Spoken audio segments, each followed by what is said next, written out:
Hey guys, hope all of you are doing well. I am doing good too. I took some time off again because I was not doing very well health wise, but I'm better now and ready to start working again. So, for the time that I have been away, I was still monitoring the charts and got to see some amazing moves, even though I was not actively trading. So, I am pretty excited about being back this week and hopefully trying to trade again. So without wasting any time, let's just jump back into this weekend's Elliott wave analysis. And again, the pairs that we will be analyzing will be AUD JPY, AUD USD, Euro USD, GBP JPY. So yeah, let's get to it.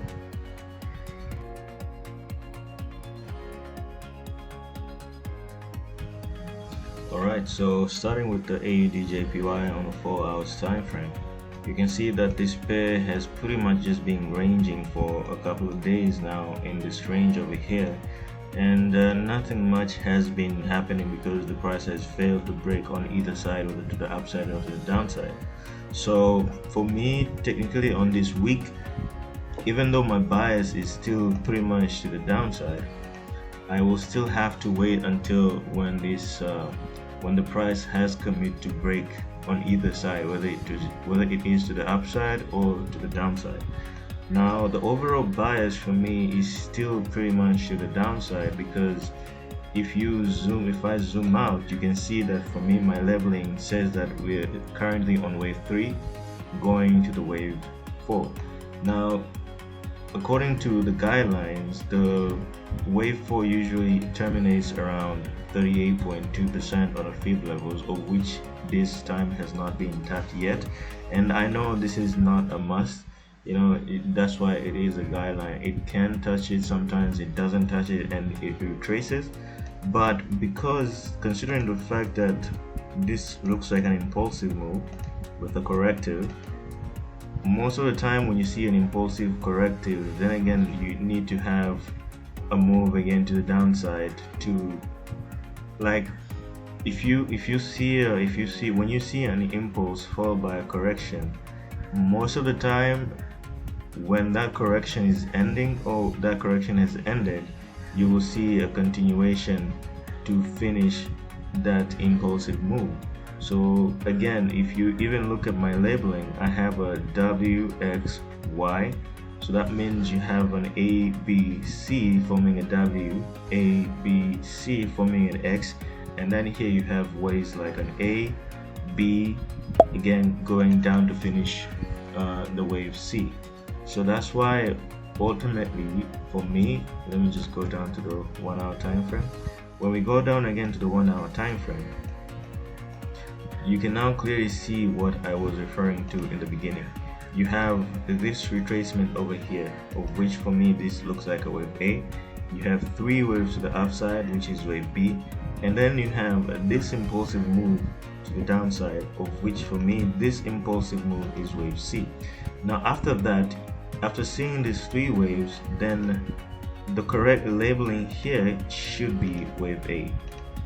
Okay, there can be your wave A, and then again you're seeing this corrective move over here, of which again for me this is wave B.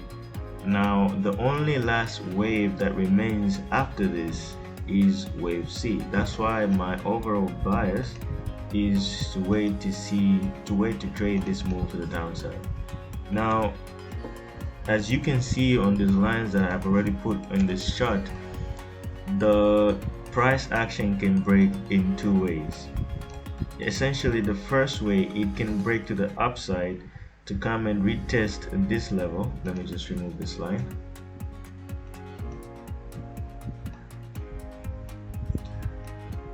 The price action can break outside of this box to come and retest this imbalance over here. That's why for me I think this has high probability of happening, that the price might come and break up and come and retest this imbalance, correcting this imbalance, and then after correcting this imbalance, move back again to come and finish this final leg, which is wave C. Now that is option number one. Option number two, the price can just continue to move down and break downward outside of this box to finish wave C. But overall, that's why the bias for me coming on this week, it will only be looking for sell signals. I'm not going to be buying anything, because even if I do buy, this is a 1 hour time frame. Even if you do buy, it might play out, but the overall always, it's very important when you're trading to always focus on a larger time frame. And on a larger time frame, for me, according to my view, this pair is most likely going to fall down. So yeah.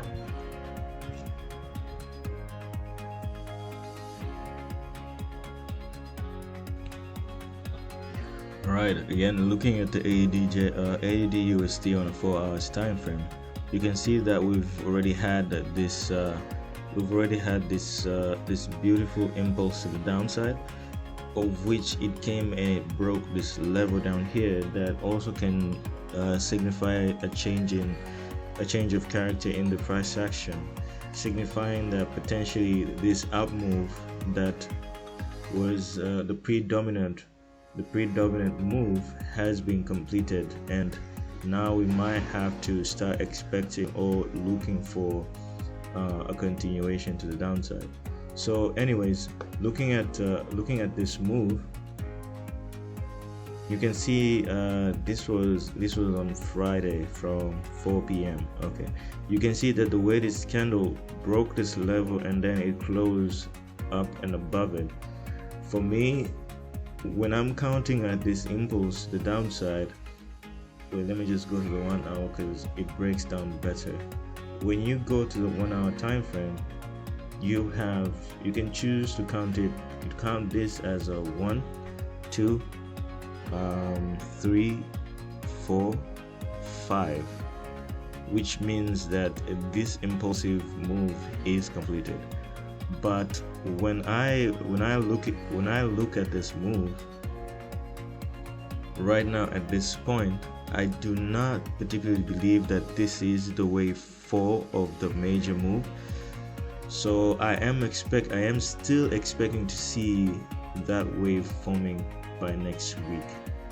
But then again, all in all, if this indeed is the wave 4 and this is actually wave 5, which makes this low over here wave 3, still the bias of this pair towards the coming of this week will still be to the upside. Whether the upside will be over here at this point, or this retracement will be bigger, landing at least 50% or to 61% of fib level, we will still have to wait and see. But as of now, what I am looking forward to this coming week in regards to this pair is to see the price action coming up and ranging around this level over here, of which is around 0.7509 or around 0.7402. This level here is the level where I will be paying attention to. Now, will I be trading this? No, I don't think so. The reason behind that is, like I've said before, there is a probability that this impulsive move is completed, which means that you have your wave 1, you have your wave 2, you have your wave 3, you have your wave 4, you have your wave 5. So if that's the case, then like I've said, you will be like, this up move will extend further to the upside. But if my count is actually correct and this whole move over here is indeed just wave 3 and this wave 4 was just wave 4 of wave 3, that means that there's a higher chance that your price action, this up move, will only end around this level, of which is again the wave 4 of wave 3, which again, when you go back and you check your guidelines in regards to termination of waves, it usually ends around wave 4, or around the wave 4, the sub wave 4 of the previous wave. So if that's the case, once I've seen this move to the upside, And if I see any break of structure that indicates that this move to the upside is finished, now we might be looking for the wave to the more move to the downside. Then I will be trading to the downside. So my bias on AUD USD short term is longs, but then again long term towards coming to the end of the week, I will be looking.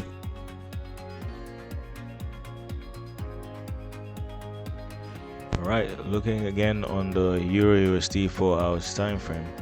My bias again on this pair is pretty much just the same as AUD USD, in the terms that on my count I have already seen 3 waves. I've seen wave 1, wave 2 and wave 3. So now to complete this move we have to have wave 4 before we see wave 5 to the downside. So essentially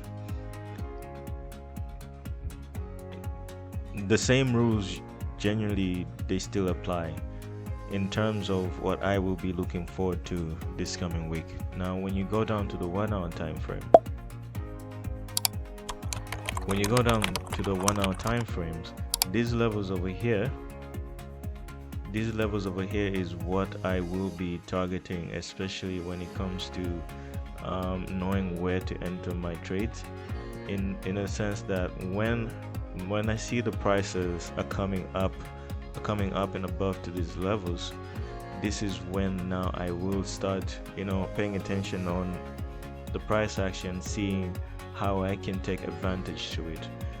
So yeah, my bias on Euro USD this coming week is short term bullish but long term bearish, and quite honestly I am not a huge fan of trading wave 4, so I don't think that I will be trading this move to the upside as much as I will be observing it and seeing how it will be confirming to the bias that I have, because this move over here is what I am expecting to see.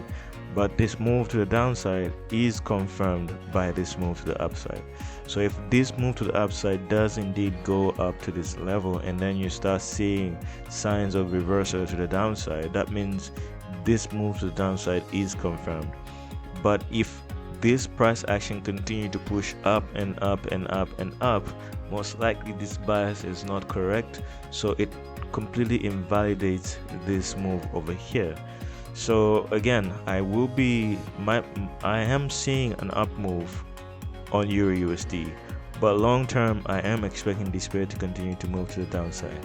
So what will be my confirmation? My confirmation will be this move to the upside. This will be my confirmation, especially once it reaches this level.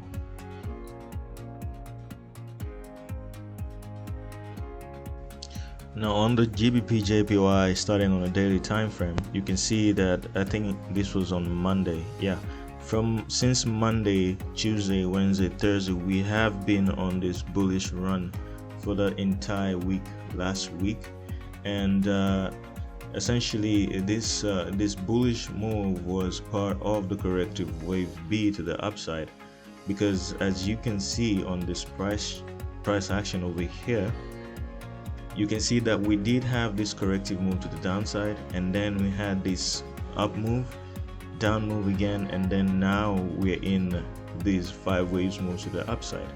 Now these five waves moves to the upside, for me in particular, they're not complete. So what I am expecting to see this coming week is a retracement down before we see any move to the upside to complete the 5th wave of wave C of wave B. I know that's a bit much, but yeah. So once we have completed this 5th wave to the upside, what I am expecting to see is again one last leg to the downside to around 159.77. Now once we are here, then what I'm expecting to do is to finish up with the larger move to the upside. So this price action over here, it will take a lot of time because it is part of a corrective move of wave 4. and we all know that corrective moves usually tend to take their time. But when we're done over here, then we can start seeing a real momentum to the upside. So GBP JPY this coming week, this is my view: a small retracement to finish this sub wave 4 before we can see any momentum again, moving price being pushed up to finish the wave 5, and then after that I will be taking shorts to the downside. So I may not be completely certain how long this move will take. Sorry, let me remove that. I don't know for certain how fast this move will be.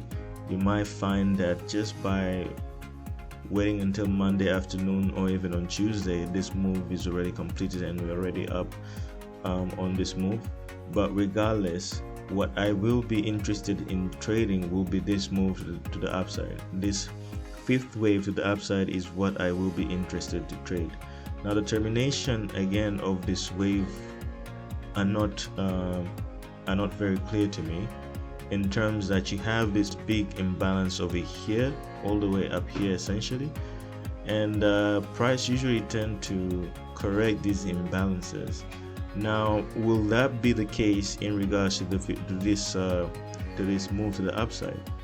Does that mean that the price will ultimately come and terminate around these areas, or will it come and terminate around these areas, or even just on these areas? That also I am not sure.